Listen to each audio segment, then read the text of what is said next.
Ni toba si mi cielo, mbo e komdo.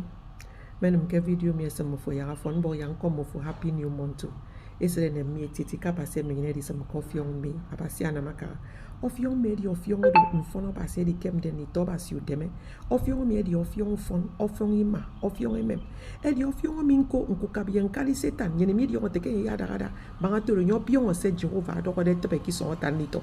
E di mi da kama mi atai da mi se yak ba dagada da dwa ki son nito. E mo dwa setan i kobi. I ya ni sen ku befre tu toi mama ni di dakida.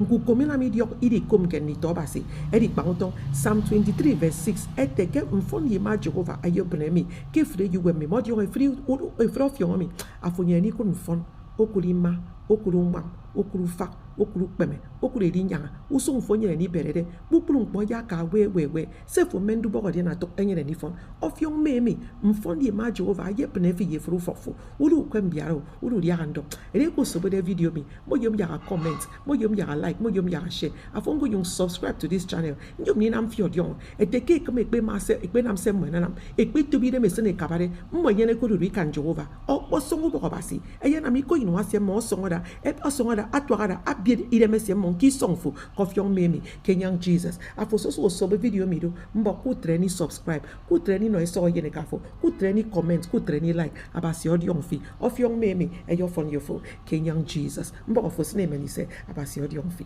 amen.